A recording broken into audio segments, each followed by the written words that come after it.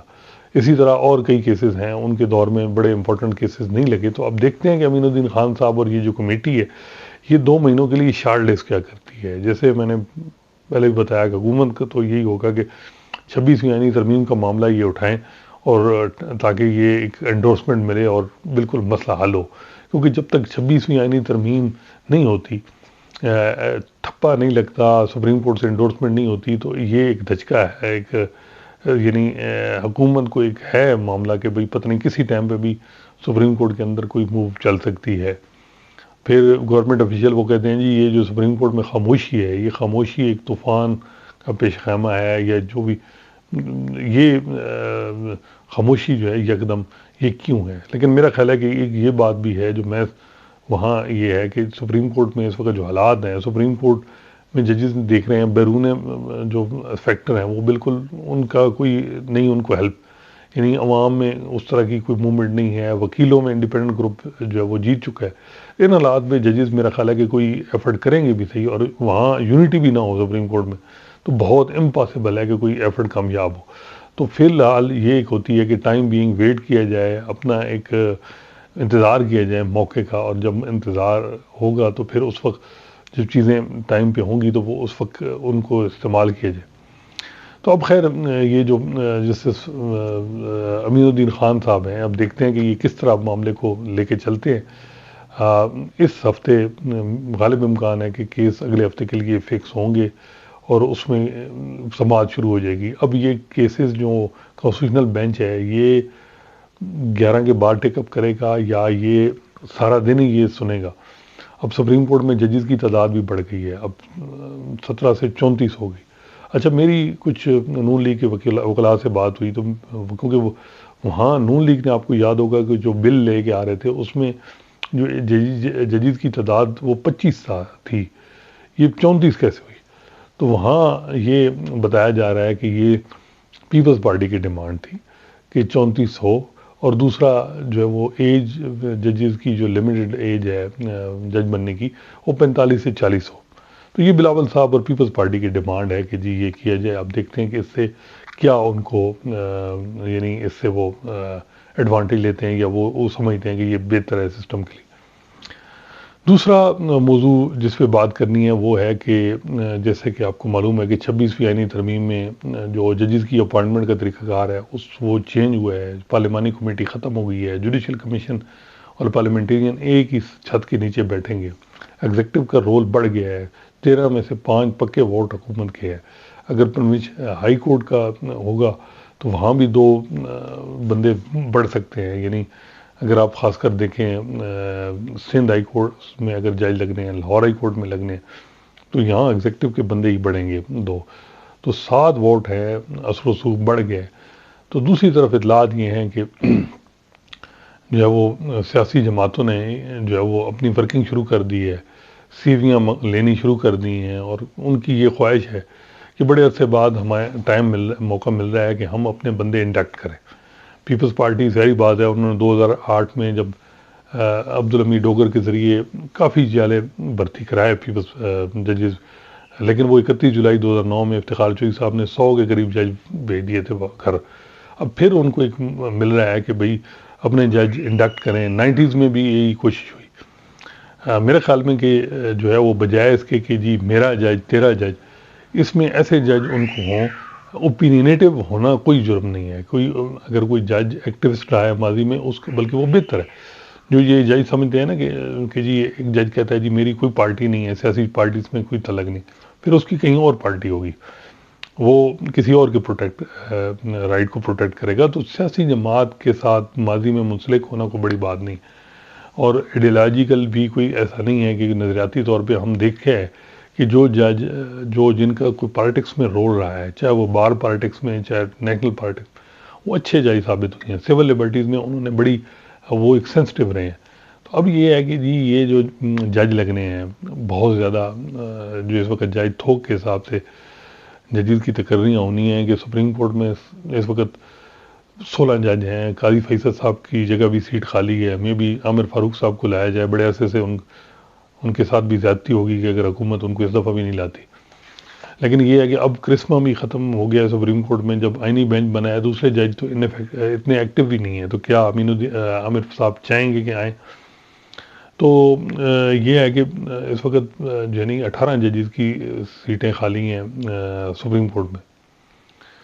اس کے علاوہ جو ہے وہ ہائی کورٹ دیکھیں آپ. سندھ ہائی کورٹ میں سیٹیں خالی ہیں. لاہور ہائی کورٹ میں 24-25 سیٹیں خالی ہیں. پشاور میں خالی ہیں. اسلام آباد ہائی کورٹ میں اطلاعات یہ آ رہی ہے کہ 15 نام جو ہیں وہ شارٹ لسٹ کیے گئے ہیں. 5 سیٹیں خالی ہیں. 15 نام، ہر نام ایک سیٹ پہ 3 نام انیشیٹ کیے جا رہے ہیں. تو یہ اس وقت صورتحال ہے. اس میں اب دیکھنا ہے ججز کے لیے بڑا چیلنج ہے، خاص کر چیف جسٹس یحییٰ آفریدی کے لیے بڑا چیلنج ہے کہ نام وہ ہوں جو جن کی انٹیگریٹی بیانڈ ڈاؤٹ ہو. یہ نہیں ہے کہ جس نے سپریم کورٹ بار کے الیکشن میں سپورٹ کیا ہے کسی گروپ کو تو اس کو یعنی بنایا جا رہا ہے کہ جی چیف جج بنایا جا رہا ہے یا اس کے قریبی کسی کو جج بنایا جا رہا ہے. یہ مناسب نہیں. پھر سیاسی جماعتیں اگر انویسٹمنٹ کر رہی ہیں کہ جی یہ ہمارے جج لگیں، ٹھیک ہے یعنی ہونا چاہیے، لیکن اتنا یعنی مقصد یہ ہونا چاہیے کہ جو ڈیلیوری ٹھیک دے سکے، جو سول لبرٹیز میں چاہے جو بھی انڈیپینڈنٹ مائنڈ جج ہو، سیاسی جماعت کوئی بھی ہو، وہ مد نظر رکھنا چاہیے. نہ کہ ایک ہو کہ جی میری جماعت کے ساتھ ماضی میں جو ایفیلیٹڈ رہا ہے میں اسی کو لے کے آؤں. یہ مناسب نہیں ہے. تو خیر اس وقت ساری بتایا جا رہا ہے کہ ورکنگ ایک ہی سیاسی جماعتوں کی ہو رہی ہے ججوں پہ، میرا جج تیرا جج. تو یہ میرا جج تیرا جج والا جو معاملہ ہے 90s میں جیسے ہوا اب بھی ہوا، یہ انتہائی خطرناک ہے. اب یہ سارا اب چیلنج جیسے میں نے بتایا یہ ہائی کورٹ کے چیف جسٹس، خاص کر لاہور ہائی کورٹ کی چیف جسٹس عالیہ نیلم، ان کو بھی دیکھنا ہوگا کہ ایسے نام وہ بھیجیں جوڈیشل کمیشن میں جن کی انٹیگریٹی بیانڈ ڈاؤٹ ہو اور جن پہ کوئی سوال نہ اٹھے، اور ایسے جج کے جی جو کمپیٹنٹ ہیں اور ان کی بیکنگ نہیں ہے پولیٹیکل، تو اس وجہ سے ان کو اگنور کرنا یہ مناسب نہیں ہوگا. تو عالیہ نیلم صاحبہ پہ بڑی ان کے لیے چیلنج ہے. جیسے شفیع صدیقی، ان کے لیے چیلنج یہ ہے کہ پیپلز پارٹی تو اس وقت بہت زیادہ ججز کے معاملے میں جو پرانا اور جو کچھ افتخار چودھری نے ان کے ساتھ کیا اس کے حساب وہ موجودہ ججز کے ساتھ کر رہے ہیں، جو میرا خیال ہے زیادتی بھی ہے. اب اطلاعات یہ تھیں کہ یہ جو کانسٹیٹیوشنل بینچ صرف سندھ میں بن رہے ہیں، اس کی وجہ کیا ہے؟ وجہ جو ہے وہ پیپلز پارٹی چاہ رہی تھی کہ کوئی معاملات جوڈیشری کے ساتھ سیٹنگ ٹھیک ہو. ملاقات بھی یہ رپورٹ ہو رہا ہے کہ چیف منسٹر کرنا چاہ رہے تھے، تو ملاقات میرے خیال ہے نہیں ہوئی. اس کے بعد انہوں نے یہ کیا کہ ہمیں کانسٹیٹیوشنل بینچ بنانے ہیں. کانسٹیٹیوشنل بینچ والا معاملہ بھی حل نہیں ہو سکا. خیر ابھی تک تو سارے جج ہی ہیں، ان کو کانسٹیٹیوشنل بینچ کا حصہ بنا دیا گیا ہے، بینچز کا حصہ بنا دیا گیا ہے، لیکن میٹر دوبارہ 25 کو ٹیک اپ ہوگا. تو پیپلز پارٹی جو ہے وہ اس معاملے میں بہت زیادہ لیڈ لے رہی ہے. تو اب دیکھتے ہیں کہ کیا صورتحال بنتی ہے. خیبر پختونخوا میں کوئی کانسٹیٹیوشنل بینچز کی نہیں بن رہے، پنجاب میں بھی نہیں بن رہے، لاہور ہائی کورٹ میں بھی نہیں بن رہے. تو دیکھتے ہیں کہ کیا صورتحال بنتی ہے. دن بدن جو ہے وہ بظاہر یہ لگ رہا ہے کہ جوڈیشری ویک ہو رہی ہے. تو ایگزیکٹو جو ہے وہ اپنا پریکٹیکلی، ایک تو ہوتا ہے نا ان پٹ دے ججز کی اپائنٹمنٹ، اب وہ اپنے نام بھی انیشیٹ کر رہے ہیں، اپنے نام جج لگانا چاہ رہے ہیں. تو یہ وہی بات آئے گی کہ چیف جسٹس جو ہائی کورٹ کے ہیں اور چیف جسٹس آف پاکستان اور جو جوڈیشل کمیشن کے جوڈیشل ممبر ہیں ان کو یہ انشور کرانا چاہیے کہ کوئی ایسا جج جو سفارشی نہ لگے. وہ اس کی ایک وجہ ٹھیک ہے، ایک لائق ہے، کمپیٹنٹ ہے، اور اس کو کوئی جماعت جو ہے وہ آگے نام کر رہی ہے، وہ تو بالکل ٹھیک ہے. لیکن اگر بالکل خالی سفارش ہے تو پھر بڑی زیادتی ہوگی ججز کے معاملے میں. لیکن دیکھتے ہیں. میرا خیال ہے کہ جو خاص کر اٹارنی جنرل منصور امان ہیں، لامصر اعظم دارڑ ہیں، ان پہ بھی ہے کہ جو کمپیٹنٹ ججز ہیں وہ ان کو لایا جائے. اور اطلاعات یہی ہیں کہ جو لا افسر تھے اٹارنی جنرل آفس میں، وہاں بھی کوشش کی جا رہی ہے کہ اچھے ججز، اچھے لا افسر اپوائنٹ کیے جائیں، نئے جو اپوائنٹمنٹ کی جائے. پنجاب میں بھی یہی بات ہو رہی ہے کہ اچھے کمپیٹنٹ ججز وکیلوں کو لا افسر بنایا جائے. تو امید یہی کی جا سکتی ہے کہ جو سین وائسز ہیں حکومت میں، وہ ایسے ججز کی طرف نہیں جائیں گی جن کی انٹیگریٹی پہ سوال ہے، اور اچھے جج اپوائنٹ کیے جائیں گے۔ دیکھتے ہیں کیا صورتحال بنتی ہے۔ بڑا چیلنج ہے جوڈیشری کے لیے، کیونکہ جوڈیشری میں یہ ایک بات واضح ہے کہ جوڈیشل کمیشن میں جو انفلوئنس ہے ایگزیکٹو کا نمبر میں وہ بڑا ہے۔ ان حالات میں وہ کیسے اپنا یعنی انڈیپینڈنس کو سیکیور کرتے ہیں اور انڈیپینڈنس کو کیسے مینٹین کرتے ہیں، اور جو انڈیپینڈنس جا چکی ہے 26ویں ترمیم اس کو کیسے ریٹریو کرتے ہیں، یہ بھی بڑا چیلنج ہے۔ انشاءاللہ نئے موضوع کے ساتھ آپ کی خدمت میں حاضر ہوں گے۔ اللہ حافظ۔